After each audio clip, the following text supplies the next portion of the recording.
नाथूराम गोडसे ने गांधी जी को मारा, सरासर गलत, लेकिन वो ब्राह्मण था, एक्सट्रीमिस्ट था, हिंदू न्यूज़पेपर का एडिटर था। ये सब बताने की क्या जरूरत है? इससे आप क्या बताना चाहती थी दुनिया को और क्या सिखाना चाहती थी बच्चों को? और ये सब मुगलों के बारे में क्यों नहीं लिखा कि उन्होंने लाखों लोगों की हत्या की, हजारों मंदिर तोड़े? ये सब बायस नहीं है। और मिलॉर्ड, वो बाबा साहेब आंबेडकर जी का कार्टून जो मैंने सबमिट किया है, वो क्या बच्चों के भविष्य के लिए जरूरी था?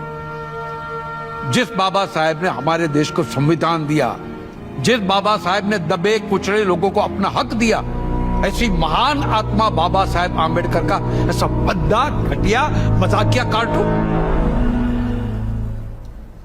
और अकबर महान, औरंगजेब सर्वशक्तिमान, शाहजहां प्यार की पहचान। I strongly object my Lord. मुद्दे को भटकाया जा रहा है, ट्विस्ट किया जा रहा है। ट्विस्ट तो जे लोग कर रहे हैं।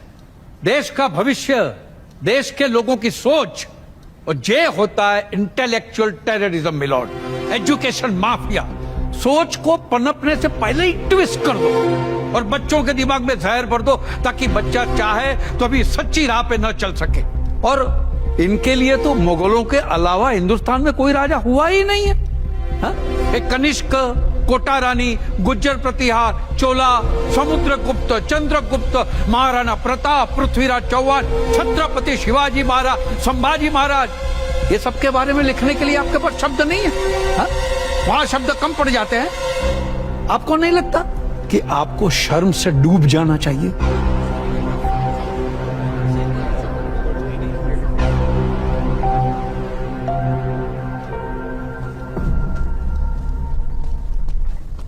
उर्मिला जी, आप बैठ सकती हैं। माय लॉर्ड, एक ऑर्गेनाइजेशन जिसने 63 साल से देश की शिक्षा में योगदान दिया, न जाने कितने ही बड़े बड़े IAS, PCS, engineers, doctors, lawyers इन्हीं IERT की पुस्तकों को पढ़ के बने हैं, उन सबको एक पल में विष्णु जी ने गलत बता दिया।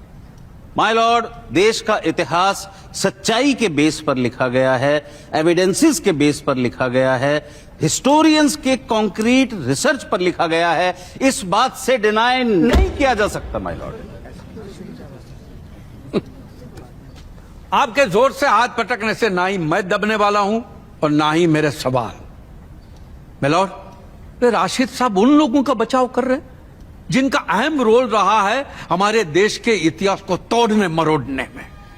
और सबसे जाहिल तो हमारा एजुकेशन बोर्ड है। और दुर्भाग्य की बात यह है कि इन एजेंडाधारी इतिहासकारों ने एजुकेशन बोर्ड को जो परोसा, वो उन्होंने बिना सोचे समझे, फैक्ट वेरीफाई किए बगैर, सवाल उठाए बगैर सीधा पाठ्य पुस्तकों में छाप दिया। और ये झूठ, ये जहर पीढ़ी दर पीढ़ी, बरसों बरस फैलता गया, यहां तक कि हमारा सम्मान, हमारा स्वाभिमान, हमारी गरिमा सब खोखला हो गया। माय लॉर्ड, लगता है विष्णु जी सोशल मीडिया पर रील देख देख कर इतिहास पढ़ रहे हैं। मैं इन्हें एक ऐसे इतिहासकार से रूबरू कराना चाहूंगा जो इनके सारे इल्जामात सिरे से खारिज कर देंगे। मैं देश के जाने माने इतिहासकार रेहान हबीब साहब को अगली हियरिंग में बुलाने की इजाजत चाहता हूं। Permission granted.